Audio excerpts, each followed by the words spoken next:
You're listening to the Piano Parent Podcast with Shelley Davis, episode 343. Hey there, and welcome to the Piano Parent Podcast. I'm Shelley Davis, a longtime piano teacher and parent with my husband of 4 mostly musical kids. As parents, we spend so much time trying to encourage and motivate our kids. We wonder if we're doing the best things for them. We second guess our decisions, and we worry if we're going to scar them for life. While you focus on encouraging your kids, I'm here to reassure and inspire you. I'll be here every week with practice tips, inspirational teacher interviews, and musical topics to help you impress your kids with your musical knowledge. Parenting is not for the faint of heart, but it's much easier with support, and you have come to the right place. Good morning, piano parents. Thank you for tuning in to the show today. I know that summertime can be just as wild and crazy as the busy school year. That's why I'm bringing back a few short-form episodes this year. Last summer, I called these bite-sized topics, What Would You Do? And you can hear those episodes if you scroll back through your podcast player to number 296 through 303. This summer, the mini episodes are called Parenting Do-Overs.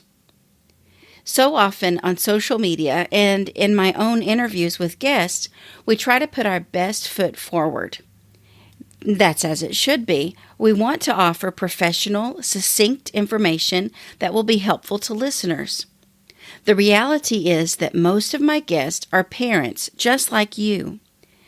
They're in the trenches with busy schedules, trying to keep up with practice routines, dealing with tired and cranky kids or moody teenagers, and we're all just doing the best we can. So with a few guests over the past several months, after the formal questions were done, I surprised them with an unrehearsed question.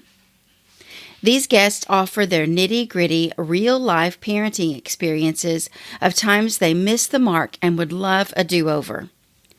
To be fair, I share a few of my own parenting doozies. Today, we're going to hear a couple of perspectives on navigating different perspectives with my guest, Thomas Grayston. Okay, so over the summer, I'm going to be releasing some of these short episodes, short questions of people that I've interviewed throughout the past year. And as a parent, you said you have 3 boys. Is that right? Mm-hmm. That's right. Yeah. Actually, it occurred to me as we were talking, 1 or 2 of those weren't even here the last time we talked. Are any of them younger than 5? Yes, 2, 5, and 7. This is one of the reasons it's taken so long to get this update out. Very, very good. So here's the question, and I will give you my answer to give you a little bit of time to think about it. Since this is a podcast designed for parents, and it's also a way that we can encourage our children to kind of work through even mistakes. Don't be afraid to make mistakes. Just learn from it and keep moving. I would love for you to share something that you might want to have as a parent do-over. Something that you had interacted with your children and that was not the way you should have done it. And if you could have a do-over, you would do it. And while you're thinking, I'll tell you mine. My youngest daughter, Tracy, here in Texas or in the United States, I think you can get a driver's license when you're 16. I don't know how it is in Australia, but I've always bragged about the fact that just because the state of Texas says you can get a license at 16 doesn't mean your mama says you can get one at 16. And she just turned 20 recently, and we finally finished her driving test and got her license 2 days before her 20th birthday. And after she got her license, I let her drive a little bit. But then, anyway, something came up where we were needing to ride together so that I could give her some direction, navigation, and all of that. And she had gotten a little bit brave in the few weeks since we had been driving together and after she had her license. And I will tell you, if my fingernails could have dug into the side of the door, I was reacting to, I was pressing an imaginary brake pedal. And anyway, I think I made her more nervous with my reactions than she was making me with her driving, her confident driving. So if I had a do-over, I would try to hold in my reactions a little bit more and just give her the freedom to drive and trust that she was going to keep us safe. So I wonder if you have a parent do-over, something that maybe humorous mistake that you've made with your boys that you'd like to erase the slate and try again. Yes, well, none of them are at driving age yet. Thankfully. You've got that to look forward to. I've got that to look forward to. I don't know if I can think of a humorous one, but what's been on my mind lately, we've recently had an kind of an ADHD diagnosis for my eldest. Yes. Not official, but yeah, it's difficult to get an official one, it turns out. An unofficial ADHD diagnosis. And I think there might be some autistic traits thrown in there as well, which is an interesting interaction. But it's been really fascinating to kind of enter that world and think about neurodiversity and how everyone's brains really are wired very differently. And that's definitely changed how we think about the rules we set and the expectations, I should say, not rules so much, the expectations that we set. And because we're homeschoolers as well, so this has particular implications for teaching, homeschooling, of course. And I guess just making allowances for how different brains work. I mean, I'm not saying that we did anything incredibly wrong. I don't know if I even particularly feel like I need a do-over per se, but sure. But it's definitely informing how we're doing things going forward. Absolutely, it's a new perspective for you. Yeah. So just, I guess, making more allowances for the need to kind of, I guess, especially with ADHD, it's about having difficulty staying focused on one thing, especially if they're not particularly interested in that thing. And it really helps their brain to do a bit of that, and then let them do a bit of something else, and then come back to that, and then and you kind of it's a dopamine balancing thing. That might be counterintuitive to your brain. You might think, I just want to focus on this task until it's done. But for them, that actually makes it a longer, more arduous process. Yes. Yeah. So I guess where in the past we might have tried to kind of say, no, we're going to focus on this for 30 minutes or whatever, we've now changed that strategy to allow mixing and matching a bit more. Yeah. And it's a lot more effective that way. I remember several years ago, I teach part-time at a charter school, just general music education. And I'm so grateful for the opportunity to work with lots of different children from different backgrounds, different levels of music interest.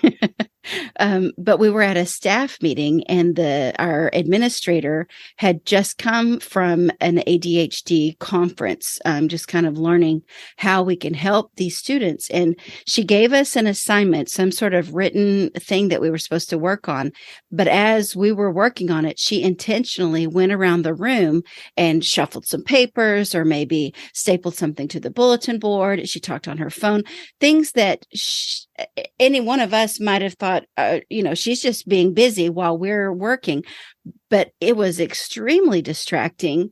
And I haven't had ADHD diagnosis. So I can imagine how much more so it would be for a child trying to focus on a task when their brain is trying to focus on everything else around them.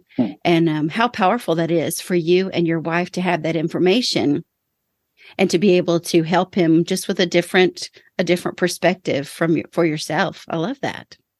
Yeah. If I may, one of the things about ADHD, it's not just getting distracted easily. It's also, it actually goes kind of the other way too, where something that they're interested in, they'll hyper-focus on and want to only do that. And actually, that sort of distracting stuff that would be distracting for me, for you or I, they actually have this amazing ability to focus on the thing that they're hyper-focused on and and block out everything else. So it all just depends on I guess the engagement level of the thing that they're doing at that time. Yeah. Right. And now that you have that information, you can approach with so much more grace and mercy and kindness. That's so good. So not exactly a do-over, but just a do differently.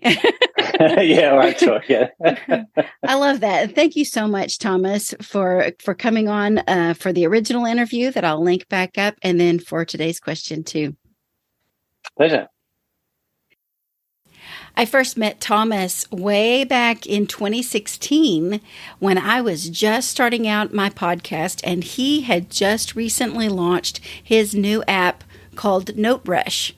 And that was way back in episode 065. And then we caught up with each other again just a few months ago for episode 321, where he shared an update that he has done to the NoteRush app. And by the time this comes out, the update will have already released. I think it was going to release on July 1st. And if you already have the NoteRush app, because you are a piano parent who is in the know and you heard Thomas's interview back a few months ago, then the update is free. It's already included when you update your app. If you haven't already purchased the NoteRush app, I don't know what the price increase is, but it's well worth the money. It's a wonderful app, and you can hear Thomas talk more about it in those interviews. And I'll have those linked up in today's show notes. You can find all of Thomas's previous interviews with me at pianoparentpodcast.com/343. But I wonder, Piano Parent, did anything that Thomas and I talked about today resonate with you? Have you kind of learned a different perspective or a different way to approach your child? Maybe you've learned some new information, or like Stephen talked about a couple of weeks ago, your little kid is getting a little bit older, so they're finding their voice. I would love to hear how things are going with you. If you want to share a parent do-over, that would make me feel better to know I'm not the only one making mistakes and having to apologize to my kids. If you'd like to share anything with me, you can find me on Instagram at Piano Parent Podcast. And I would just love to encourage you and get encouragement back from you. We're in this together as we try to help our kids feel successful. Of course, we focus most of our conversations around learning to play the piano, but really that's just one aspect of the job we have as parents. And so I hope today's episode was encouraging to you.